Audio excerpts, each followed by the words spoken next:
It's the Monday Morning Show. Today is January 30th, 2020.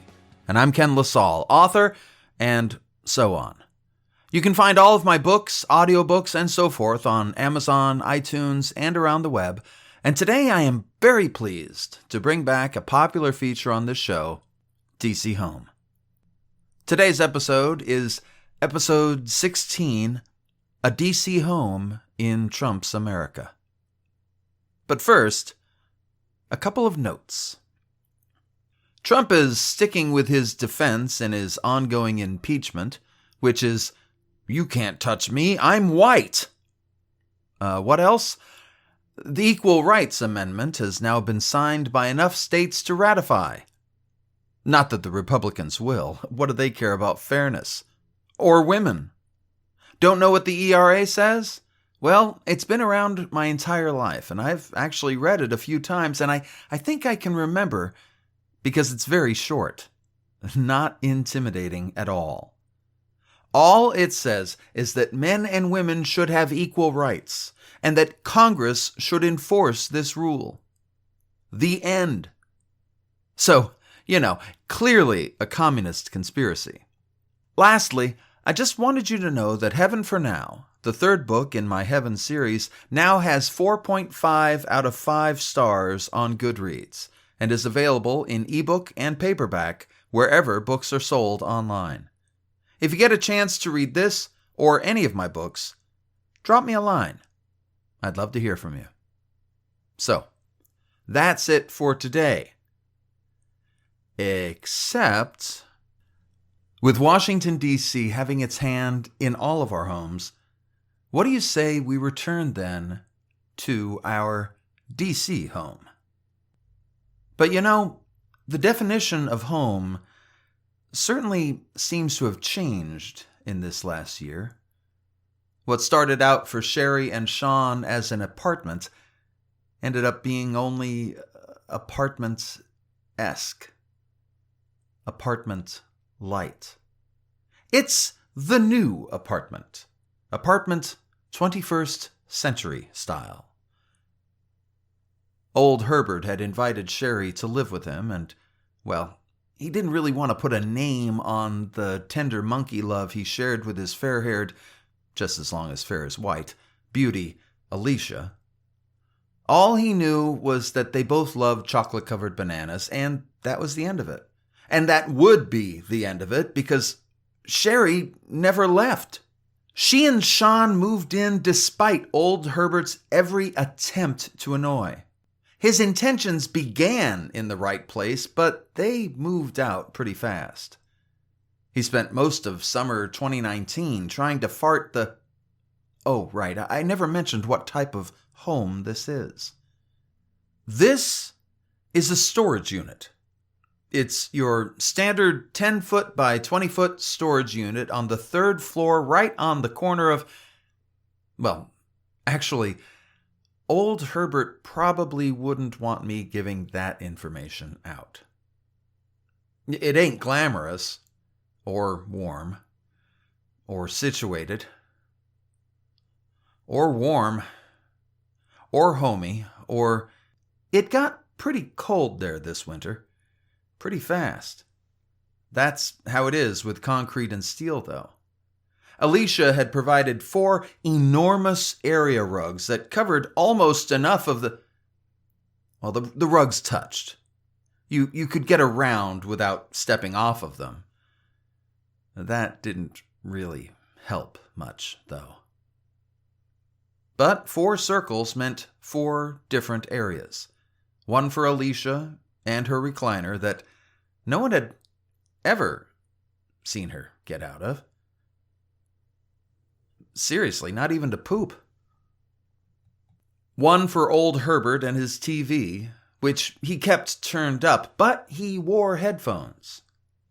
You couldn't exactly hear the movie, but you could hear old Herbert saying, You sit around here and you spin your little webs and you think the whole world revolves around you and your money. Well, it doesn't, Mr. Potter. Old Herbert was very into Jimmy Stewart of late.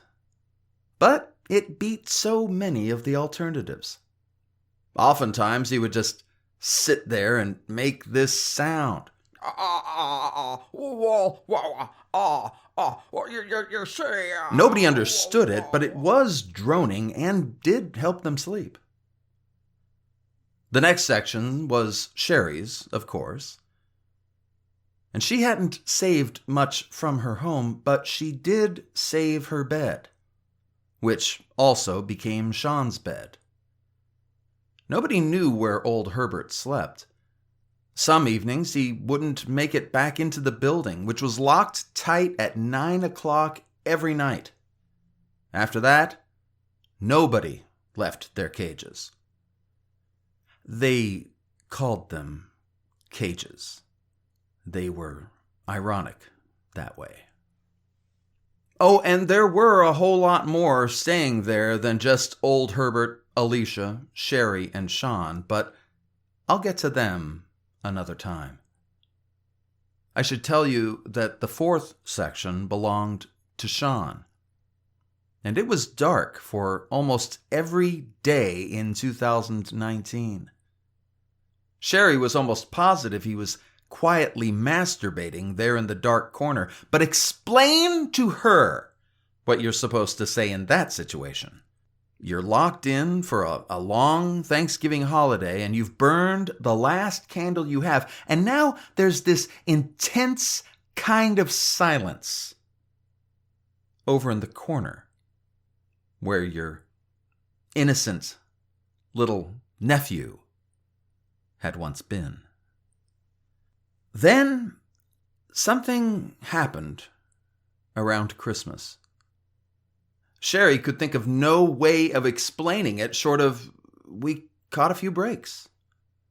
Sean, who had not been expelled from school or transferred yet, still hadn't been, and he suddenly gained an interest. He spoke around the little table sitting in the middle of the carpets where they would eat their meals. Nobody could hear them outside of the storage unit because they were hiding behind a layer of carpeting and old coats. And besides, they knew to keep their voices down.